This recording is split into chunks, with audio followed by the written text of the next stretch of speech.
आंगनबाड़ी केंद्रों का किया निरीक्षण। सीहोर एसडीएम तन्मय वर्मा ने आंगनबाड़ी केंद्र क्रमांक 89 और 91 का निरीक्षण किया। निरीक्षण के दौरान उन्होंने आंगनबाड़ी केंद्रों में संचालित सेवाओं की जानकारी ली।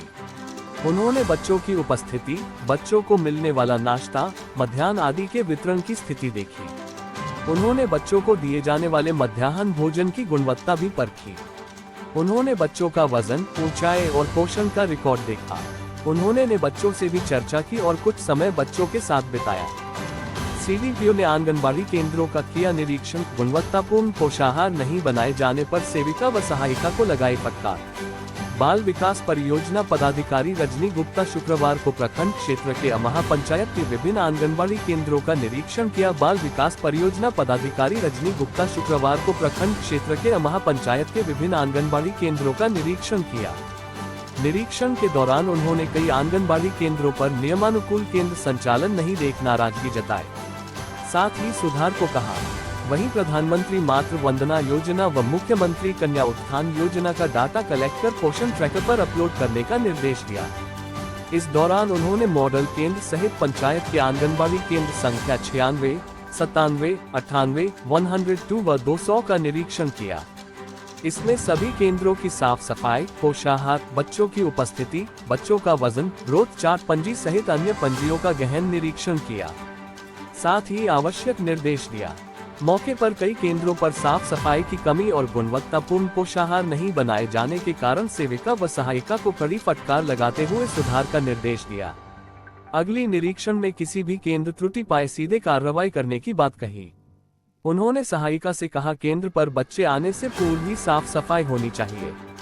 सेविका व सहायिकाओं को कुपोषण मुक्त समाज निर्माण के लिए नियमानुसार ससमय प्रतिदिन केंद्र संचालन का निर्देश दिया। इसके साथ ही गुणवत्तापूर्ण पोषाहार व केंद्र पर साफ सफाई पर विशेष ध्यान देने के लिए केंद्र के कर्मियों को निर्देशित किया। उन्होंने कहा कि किसी भी केंद्र की शिकायत मिलने पर संबंधित कर्मियों पर कार्रवाई की जाएगी। उन्होंने आंगनबाड़ी कर्मियों को बच्चों की ग्रोथ मॉनिटरिंग, टीकाकरण, अन्नप्राशन, गोद भराई, THR, बच्चों की उपस्थिति आदि कार्य विभाग द्वारा मुहैया कराई गई। मोबाइल से पोषण ट्रैकर में करने और PMMVY व कन्या उत्थान से संबंधित लाभार्थियों का आवेदन कार्यालय में जमा कर दे। मुरादाबाद का तापमान पहुंचा 40 डिग्री, बच्चों की छुट्टियां। आंगनबाड़ी केंद्र खुले रहेंगे। मुरादाबाद में मौसम का उतार चढ़ाव जारी है। 2 दिन तक हल्की राहत के बाद उमस का कहर जारी है। जिले का तापमान 40 डिग्री पहुंच गया है। उधर भीषण गर्मी को देखते हुए आंगनबाड़ी केंद्रों में बच्चों की छुट्टी घोषित कर दी गई है। मुरादाबाद में पड़ रही भीषण गर्मी जनजीवन को प्रभावित करने लगी है। तापमान से कुछ राहत मिलने के बाद फिर उमस परेशान करने लगी है। मौसम वैज्ञानिकों के अनुसार मौसम साफ रहने की वजह से तापमान में उतार चढ़ाव बना रहेगा। सुबह से शुरू होकर रात तक चलने वाली गर्म हवाओं के थपेड़े सुकून छीन रहे हैं। राहत पाने के लिए लोग हर जतन कर रहे हैं। हर साल जून की गर्मी ज्यादा सताती है, लेकिन इस बार तो मई का महीना ही सितम ढा रहा है। दोपहर में कड़ाके की धूप होने की कॉलोनियों की गलियां भी सूनी हो जाती है। बाजार में भी लोगों ने अब आवाजाही कम कर दी है। बृहस्पतिवार को प्रमुख बाजारों में रौनक कम थी। गुरुवार को अधिकतम तापमान 40 डिग्री सेल्सियस रहा। न्यूनतम तापमान 29 डिग्री सेल्सियस दर्ज किया गया। सुबह वातावरण में नमी 55% और शाम को 40% दर्ज की गई। हवा पूरब से पश्चिम दिशा में 5 से 10 किलोमीटर प्रति घंटा रही।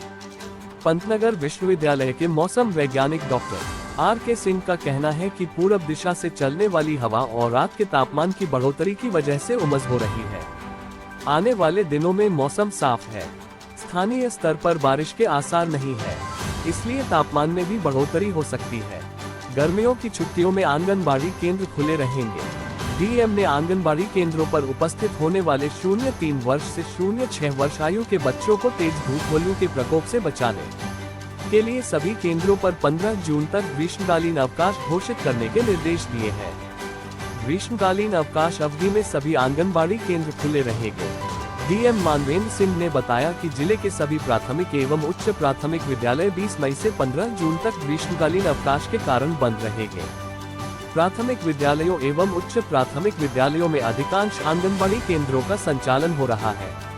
आंगनबाड़ी केंद्रों पर आने वाले बच्चे प्राथमिक विद्यालय के बच्चों से भी छोटे होते हैं। वहां पर तेज धूप एवं लू से बचाव के लिए कोई साधन उपलब्ध नहीं है।